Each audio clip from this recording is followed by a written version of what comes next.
Hello students, आज का जो टॉपिक है वो है एल्डोल कंडेंसेशन रिएक्शन। आप देख रहे होंगे कि सिर्फ आज जो हम टॉपिक स्टडी करने वाले हैं वो एल्डोल कंडेंसेशन रिएक्शन स्टडी करेंगे।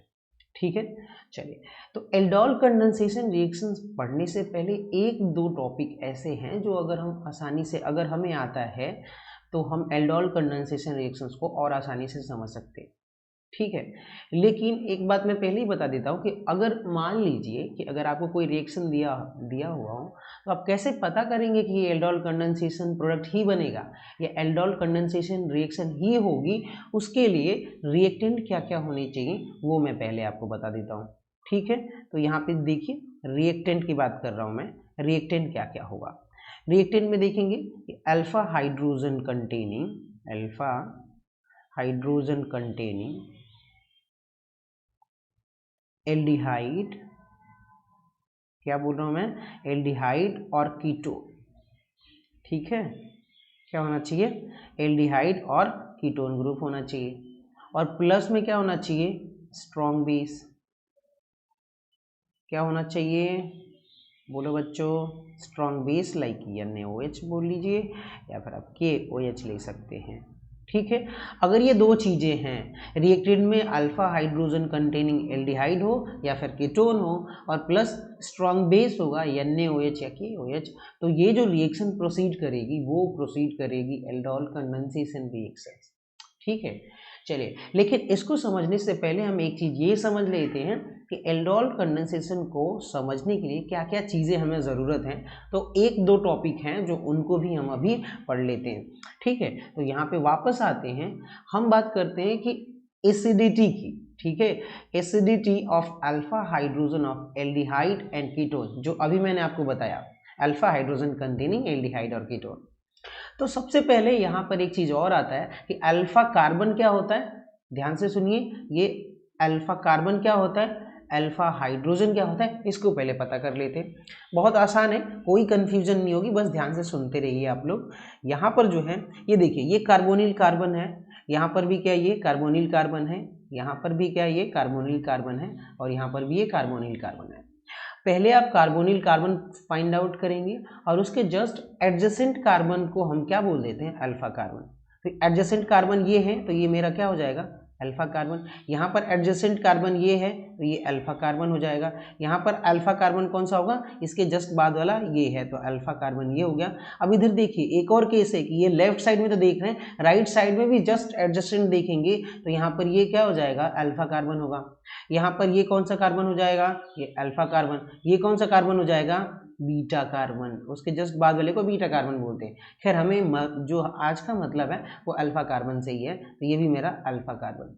ठीक है, अब बात करते हैं अल्फा कार्बन, आपको फाइंड आउट करना समझ में आ गया। अब बात करते हैं कि अल्फा हाइड्रोजन क्या होता है।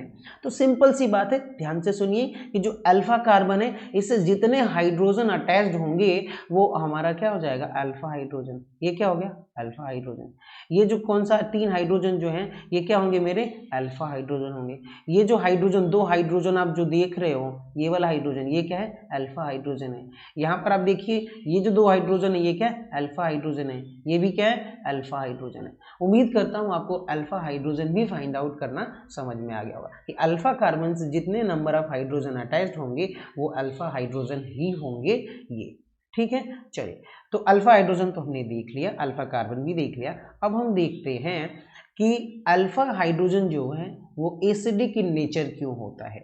तो मैं एसिटाल्डिहाइड बनाता हूँ, ये देखिए CH2, ये और एक हाइड्रोजन नीचे मैंने लिख दिया हुआ है CH3 हो गया और COOH, सॉरी एल्डिहाइड ग्रुप है।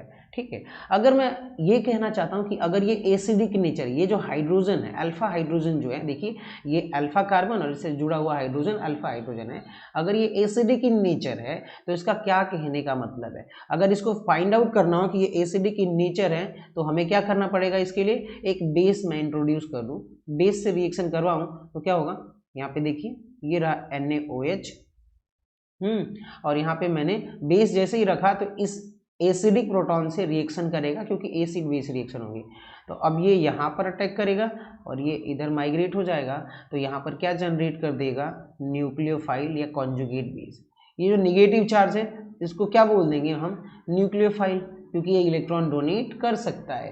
तो इसको आप या तो न्यूक्लियोफाइल बोलिए या फिर CB का मतलब क्या होता है, कॉन्जुगेट बेस। ठीक है, तो अब यहाँ पे ये कॉन्जुगेट बेस बन गया। ठीक है, अब ये अगर निगेटिव चार्ज जितना ज़्यादा स्टेबल होगा उतना ही ज़्यादा ये क्या हो जाएगा, ये जो हाइड्रोजन है वो एसिडिक हाइड्रोजन होगा।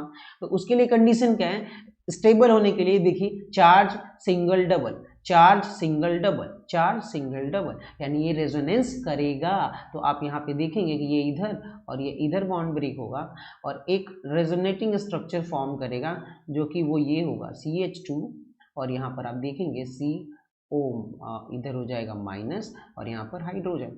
अब ये वापस इधर रिटर्न आएगा क्योंकि चार्ज सिंगल डबल और ये इधर, तो फिर वही स्ट्रक्चर जो है रीगेन कर लेगा। यानी कि ये जो आप बात कर रहे हो यहाँ पे ये जो कॉन्जुगेट बेस जो है वो रेजोनेंस स्टेबल है। क्या है, रेजोनेंस स्टेबल, यानी कि अब ये कॉन्जुगेट बेस जितना ज़्यादा रेजोनेंस स्टेबल होगा तो ये जो अल्फा हाइड्रोजन की जो बात कर रहे हैं यहाँ पे, ये देखिए जो अल्फा हाइड्रोजन है ये मोर एसिडिक इन नेचर होगा। समझ में आ रही है बात, किसकी बात कर रहा हूँ मैं, इस हाइड्रोजन की। तो ये इसका अब नेचर कैसा आ गया, एसिडिक। ठीक है, ये तो आपने समझ लिया। तो यानी कि जैसे ही बेस डालोगे तो न्यूक्लियोफाइल बना देगा, इसका मीनिंग यही कहने का था। अब बात करते हैं electrophilic nature of carbonyl carbon. तो यहाँ पर ये कार्बोनिल जो कार्बन होता है वो इलेक्ट्रोफाइल की तरह बिहेव क्यों करता है, उसकी बात कर लेते हैं। ये देखिए CH3 और ये COO और यहाँ पर जो है H, ये देखिए ये इसको क्या बोलते हैं हम लोग, कार्बोनिल कार्बन बोलते हैं। और ये ऑक्सीजन अटैच्ड है। अब ऑक्सीजन मोर इलेक्ट्रोनेगेटिव होने की वजह से ये इलेक्ट्रॉन को क्या कर लेता है, पुल कर लेता है। तो यहाँ पर पार्शियल निगेटिव और यहाँ पर पार्शियल पॉजिटिव आ जाता है। अब यहाँ पर इसकी इलेक्ट्रॉन की डेफिशिएंसी हो जाती है, क्या हो जाती है, इलेक्ट्रॉन डेफिशिएंट हो जाता है, डेफिशिएंट। और जैसे इलेक्ट्रॉन डेफिशिएंट हुआ तो इस कार्बोनिल कार्बन को हम क्या बोल देते हैं, इलेक्ट्रोफाइल। बात समझ में आ रही है, क्या बोल देते हैं हम इसको, इलेक्ट्रोफाइल बोल देते हैं। अब इस इलेक्ट्रोफाइल पर कौन अटैक कर सकता है, न्यूक्लियोफाइल अटैक कर सकता है, न्यूक्लियोफिलिक एडिशन रिएक्शन दे सकती है। आप एल्डिहाइड चैप्टर में पढ़े होंगे कि अगर कोई न्यूक्लियोफाइल अगर हम इंट्रोड्यूस करें तो ये इस पर अटैक करेगा और ये बॉन्ड इधर ब्रेक हो जाएगा। ठीक है, क्योंकि ये प्लेनर मॉलिक्यूल होता है। हमने दो चीजें समझ ली। अब हम बात करते हैं एल्डोल कंडेंसेशन रिएक्शंस क्या होती है। तो यहाँ पे मैंने बताया था कि ये देखिए कि एसेटाल्डिहाइड है तो अल्फा हाइड्रोजन कंटेनिंग कंपाउंड तो है ही है, ठीक है, और हमें बेस चाहिए, ये दो चीजें चाहिए। और अगर ये है तो एल्डोल कंडेंसेशन रिएक्शन होगी। तो इसको हम फर्दर आगे समझते हैं। चले, तो अब देखिए यहाँ पर क्या होगा कि मैंने एसेटाल्डिहाइड लिया हुआ है, ठीक है, CH2 और ये H जो है और यहाँ पर जो है OH, अल्फा हाइड्रोजन कंटेनिंग ये एल्डिहाइड हो गया और हम क्या इंट्रोड्यूस करने वाले हैं, बेस। ठीक है, तो ये बेस क्या हो जाएगा कि ये जो OH माइनस है यहाँ से प्रोटॉन को क्या करेगा, एब्स्ट्रैक्ट करेगा। और जैसे प्रोटॉन एब्स्ट्रैक्ट किया तो क्या बना देगा, वाटर माइग्रेट करेगा। ठीक है, और कॉन्जुगेट बेस बनाएगा, जिस कॉन्जुगेट बेस को मैं क्या बोल रहा हूँ फिलहाल के लिए, न्यूक्लियोफाइल बोल रहा हूँ।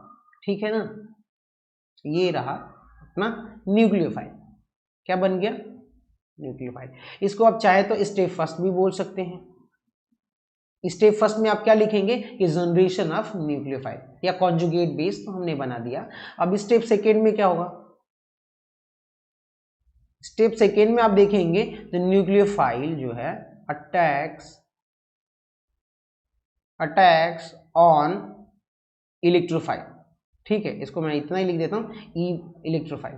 ठीक है, अब यहाँ पे क्या होगा देखेंगे कि 1 मोल और हमें एसेटाल्डिहाइड लेना है। क्या लेना है, 1 मोल और एसेटाल्डिहाइड। और वहाँ पे जो हमने न्यूक्लियोफाइल बनाया हुआ है एक एसेटाल्डिहाइड से, ये न्यूक्लियोफाइल जो है कॉन्जुगेट बेस वाला, ये क्या करेगा, इस इलेक्ट्रोफिलिक कार्बन पर अटैक करेगा तो न्यूक्लियोफिलिक एडिशन रिएक्शन देगा और ये बॉन्ड इधर ब्रेक हो जाएगा।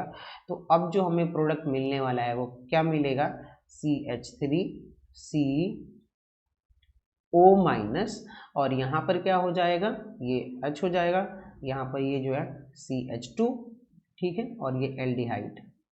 ठीक है, ये देखिए। अब अगले स्टेप में, स्टेप थर्ड आप लिख लीजिए, यहीं पर मैं लिख देता हूँ, वहां तक जाने की जरूरत नहीं है।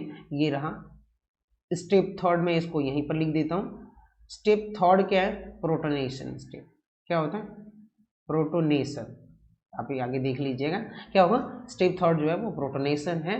तो यहाँ पर जैसे ही प्रोटोनेशन करवाएंगे तो H प्लस जो है इस यहाँ पर आके अटैच्ड हो जाएगा।